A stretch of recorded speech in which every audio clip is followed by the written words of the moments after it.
I like this one. Breaking, Mark Carney. This is from Skeleton Wizard. Breaking, Mark Carney is turning orange. I must turn into the Orange Man.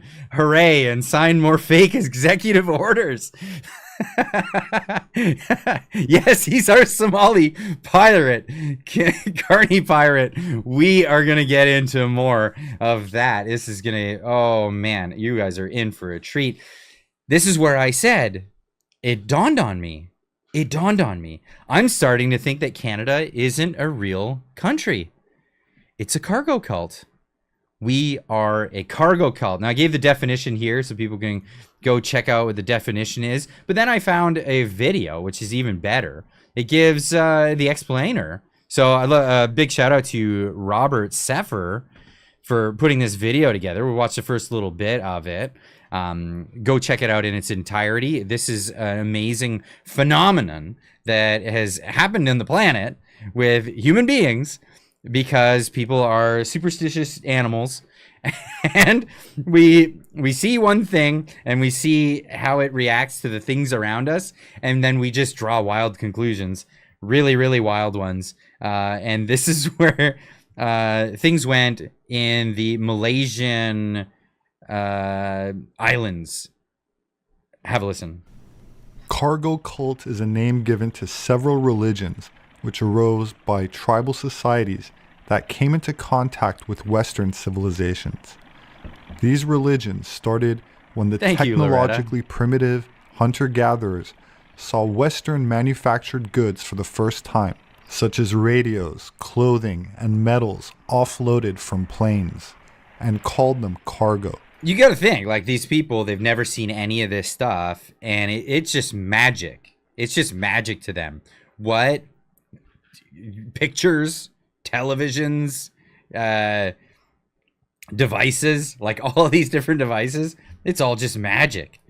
Which they concluded must come from their ancestors in paradise. The tribe's people believed that their deities and deceased relatives created these manufactured goods for them, but the white foreigners stole it instead. Ooh, you gotta have those bad guys. The cargo cults began rituals around imitating what they saw the Westerners do, such as build runways for planes to land, so that they could attract the items that their ancestors allegedly created and the white people stole. And they have a set of criteria. It's just like, he lays it out here.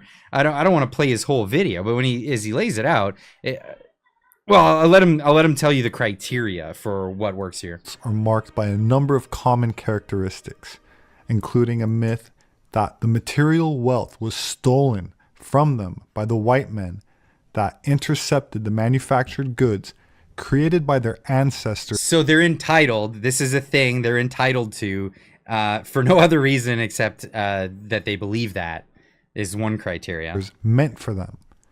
According to these myths, these goods are intended for the local indigenous people, but the foreigners have unfairly gained control of these objects. But the outsiders or the foreigners are unfairly controlling these things, and that's why they're not getting their hands on them. Through malice or mistake.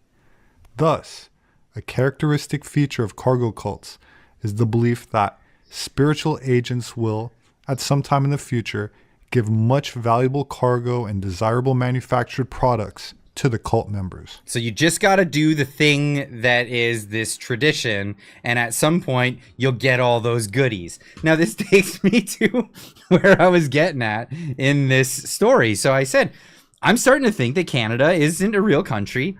It's a cargo cult, and give the definition to it. And I got into it. So here's point in case. Here's the cargo is what we get from the United States of America. And they're reliving, they're trying to reenact the things. It has no meaning. It has no meaning whatsoever. But we're reenacting the things that we see on the tube. When we get broadcasts from the United States of America. Mr. Roscoe Pico with a $5 super chat says, how do you think I got a boat that looks like a truck that can land on the beaches because we're a cargo cult, perhaps. Oh my goodness. Okay, so it gets ridiculous. It gets as if it's not ridiculous already. But this is what we're doing. We're doing this theater. We're doing this theater for no other reason except we saw the Americans do it. So we're a cult, a cargo cult of America. And I said, just think about it. More than 75% of the population live within 100 kilometers of the border. Yes, Canada is rich with natural resources, but the number one commodity that Canada possesses is its proximity to the United States of America. It wouldn't be that way. If it wasn't that way, we wouldn't be hugging the border. We wouldn't be cramming ourselves against the border like a bunch of children outside of a candy shop with their face pressed against the glass thinking, oh my goodness, wouldn't it be so nice if I was just in there? That's what's going on. How else would you explain the fact that you could go to Alberta? We were just talking about this with Marty. You're in Calgary. You're really close to the border. You go right down there. It's busy, hustle, bustle. Everybody's doing all their thing. You cross into Montana and it's just barren. Because nobody around, nobody wants to be here. There's this, what Trump calls an imaginary line, and the Canadians cram themselves against it. That's what they've done. Because the more proximity you have to the United States, the more chances of you getting loot come about. This is, I guess the proximity doesn't include Alaska. Yeah, I guess there's not a lot of people sitting up against that Alaskan border.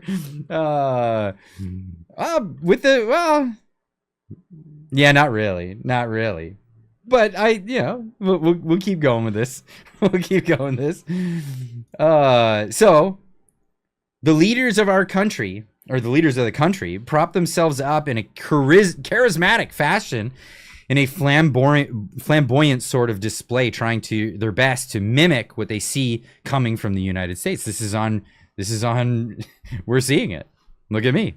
I'm the orange man now. This is what we're seeing. There's no seriousness to it, though. It's just a dance or a display. This is just what they're showing off. We are this cargo cult. It's unbelievable. Just like the cargo cults of the Malaysian Islands, Canadians reflect on a not so distant past when gifts were bestowed upon them by an affluent Western power, rather than the crates that the cargo cults get of the consumables. The Canadians received overflow industry and production. Overflow industry and production. This is the difference. So instead of just getting stuff, we got jobs. We got opportunity. We got this overflow, which in a previous generation, in a previous time, Canadians were granted with this industry. Because, well, I mean, look at Motor City, for example. Look at Detroit, where all these auto manufacturers started. The hustle and bustle, it was crazy. There was so much going on. They were expanding like crazy, going into different parts of Michigan, and then they had to go all the way around, all the way to Ohio. They're going into these other areas and building industry. But then there's Southwestern Ontario, a totally different country, the part of the cargo cult that they said, hey, can you guys turn a wrench? Can you guys make a thing? Do you think you guys could pull this off? And they said, yeah, sure. We could do that too.